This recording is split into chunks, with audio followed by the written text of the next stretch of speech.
અમરદાન ગઢવી, પ્રમુખ ભુજ શહેર કોંગ્રેસ સમિતિ નગરસેવક. જ્યારે લાંબા સમય બાદ વહીવટદાર શાસન પૂરું થયું અને હવે નવી ચૂંટાયેલી બોડીએ જ્યારે પદ ગ્રહણ કરી લીધું છે પ્રમુખ ઉપપ્રમુખ ચેરમેન, ત્યારે આપણે આશા રાખીએ કે મૂળભૂત જે જરૂરિયાતો છે ગટર, પાણી, સફાઈ, એમાં પણ અત્યારે મુશ્કેલી પડી રહી છે. ગટરોના પ્રશ્ન એમ જ છે, પાણી વિતરણમાં અનિયમિતતા છે, સફાઈ નિયમિત થતી નથી.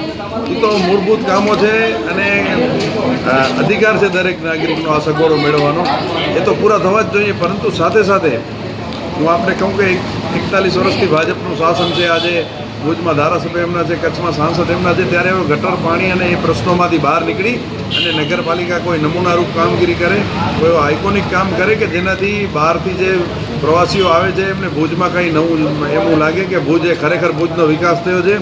ઈ લાઇબ્રેરી બનાવવી જોઈએ, સારા ગાર્ડન બનાવવા જોઈએ, સારા રમતગમત માટેના સંકુલો બનાવવા જોઈએ, લોકો યુવાનો માટે રાહત દરે જીમની સુવિધા ઊભી કરવી જોઈએ. આવા અનેક કામો છે જે કરવાના છે. સિટી બસ ચાલુ નથી. આજે આપણે વાતો કરીએ છીએ કે 56 કિલોમીટરમાં ભુજ વિકસી ગયું, પરંતુ 56 કિલોમીટરમાં વિકસેલા ભુજ માટે આજે તમે સિટી બસ જેવી એક સામાન્ય સુવિધા આટલા વર્ષોથી નથી ઉપલબ્ધ કરાવી શક્યા.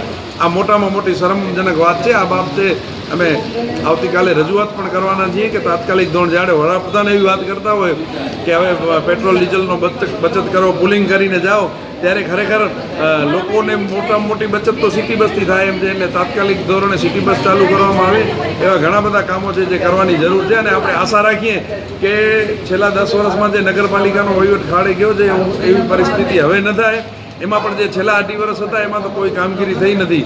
હવે એવું ન બને અને આ લોકો જે ભાજપના આખા નગરસેવકો છે, પ્રમુખ ઉપપ્રમુખ ચેરમેન છે, એ અંદર હળીમળીને રહે. કેમ કે ભૂતકાળમાં એમની તુસીના ભોગ ભુજના નાગરિકોને બનવું પડ્યું છે.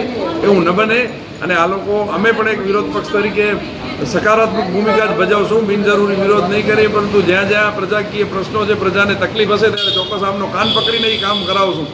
અને આશા પણ આપણે એવી રાખીએ કે આ લોકો હવે 2 વર્ષમાં એવું કાંઈ કામ કરે કે જેનાથી ભુજનું નામ આગળ વધે અને ભુજ આવતા લોકો પણ કહે કે ના, ભુજમાં ખરેખર વિકાસ થયો છે.